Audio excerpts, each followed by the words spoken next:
Hello everyone and welcome to Unmasters of Magic. Today we're doing another box opening. So for Christmas, somebody I love gave me a couple of the secret lairs. I got to pick which ones I wanted because, well, they don't know Magic, so it would have been awkward had they gotten me the Snow-Covered Lands one.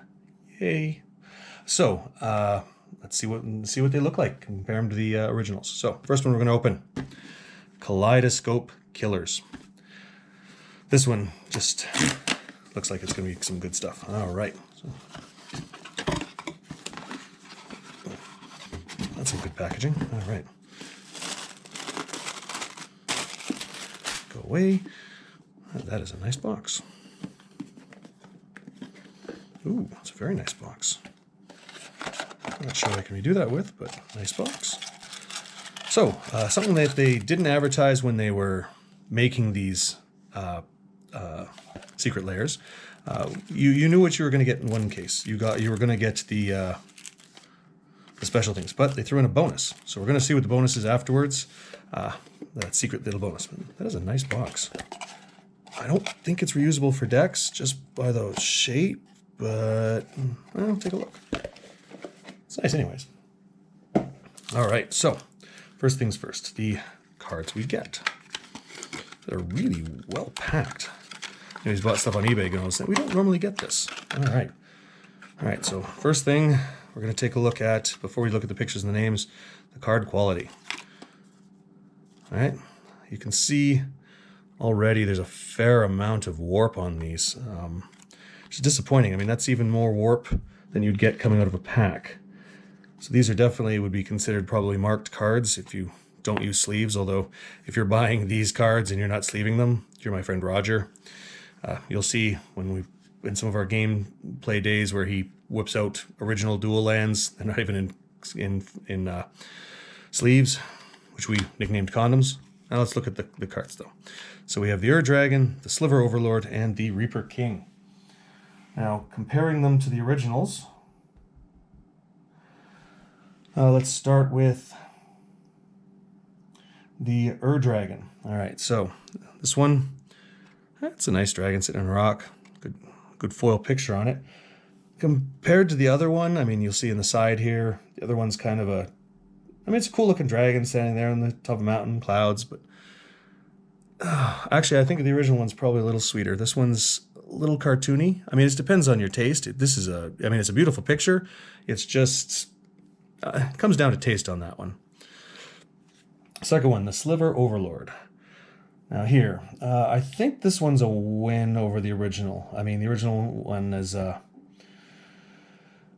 it's a little blockier. This one at least has some curves on it, and we all like curves. This is nice. It's a nice shine. It's a nice foil. It's a good picture on it. I think this one's better than the original, just because the original is kind of a generic, a little too blobby. The Reaper King. Now this is the original one back to Shadowmoor. I mean, it's good, again, good foil, good picture, kind of an unmistakable, or a mistakable, I don't know even word, for the image. I'm not even sure what we're looking at. I mean, okay, you get sticks tied to it, that's attached arms. I guess it's supposed to, because it is a scarecrow, so I guess that's the reason. The first one, you compare the two, you see the original, and it's at least looks a little more like something that'd be moving and attacking you. It's a 6/6, but they both kind of, I guess, look like scarecrows. The main reason you get these three is they're all great 5-color commanders. I mean, if you're making a Sliver deck, Sliver Overlord, especially considering how stupidly expensive the Sliver Queen, the Sliver Legion, I believe there's 4 legendary 5-color slivers, and all of them are, like, some of them go as high as $80 Canadian, and that's a lot of money for making a deck for one card. We're kind of a budget group here with our casual play, and we have some valuable cards, but for the most part we pulled them out of packs. We didn't go out and spend $80. This is more than I would normally spend on a set of cards, because cheap bastard. But they're really nice cards, and I'm looking forward to making an Dragon EDH deck for my Dragon deck. I was originally going to have to strip my other one just to get this card. Now I don't have to. mean, I guess I could have gone with a Scion, but I kind of like the Ur Dragon. The Eminence ability is a little bit better. Sliver Overlord is going to be my sliver. This is my second one of them, but still, it's the only sliver I have that's legendary. So it's one I'm looking forward to. And the Reaper King. I mean, you're making a Scarecrow deck, but even just as a 5-color commander, it's not terrible, I guess, even if you're just using it for its color combinations. There's enough ways now to do that I don't think this one's worth doing unless you're doing a Scarecrow deck. And honestly, Scarecrows are not one of the ones I have any interest in making. These were the 2 cards I really wanted this for. So let's set those aside for a minute, as pretty as they are, and see what the specialty card is. So it's individually wrapped as well, nice little plastic. But again, even through the plastic, I can tell it's warped. So let's see what it is. Teferi Time Raveler. So static ability. Each opponent can cast spells only anytime they cast a sorcery. No instance for you. No instance for you. 3 mana is a good price for it. 4 loyalty. Till your next turn, you may cast sorcery spells as though they had flash. So extra fast for you. And -3, return up to 1 target artifact, creature, or enchantment to its owner's hand. Draw a card.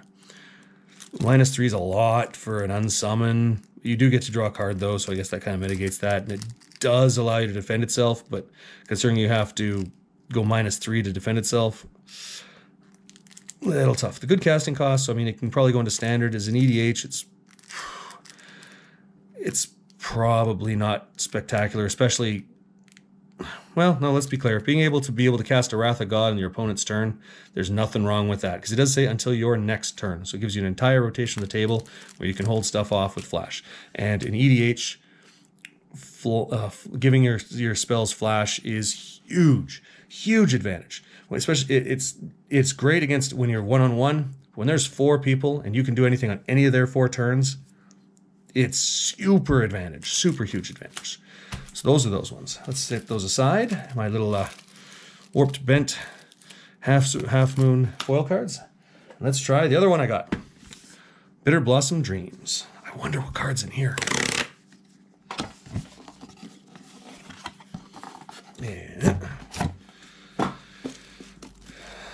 Just like wrapping paper, rip it off.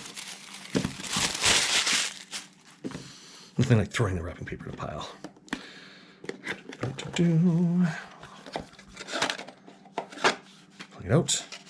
Our specialty secret card. You got to give them an A+ on the presentation, that's for sure. All right. Put it away. Now, Bitterblossoms. At the beginning of your upkeep, you lose 1 life and create a fairy rogue creature token with flying. A card that is gross to get out early in standard. When you're going into a duel, you can't really go wrong with that. I mean, you will be hard pressed to lose if you're getting that much of an advantage that fast. I mean, yeah. Oh no, I've taken a point. You're probably going to get through for 1 on the first one. They have to remove this enchantment, or you're probably going to win.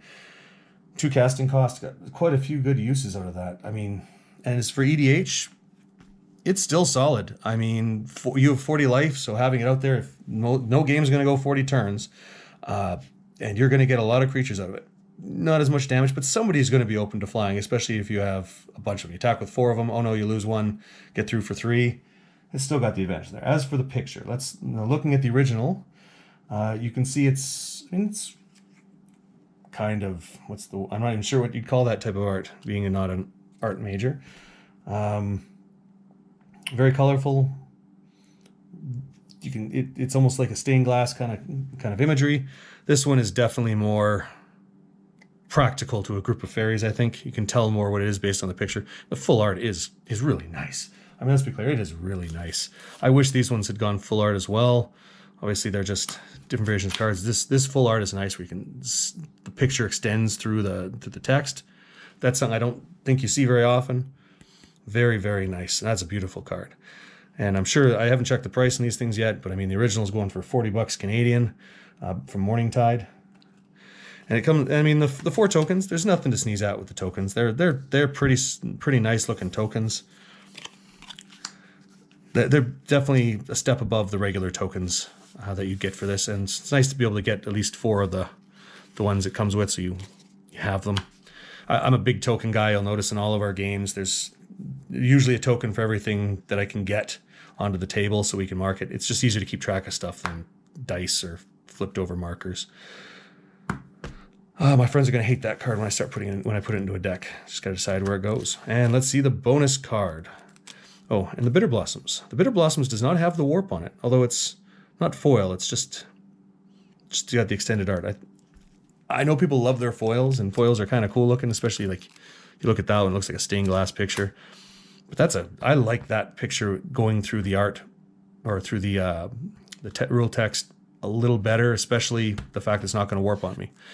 And my bonus card is, oh, that's kind of gross, getting an uncommon. Boo. That is my luck, though. You'll notice on our box openings.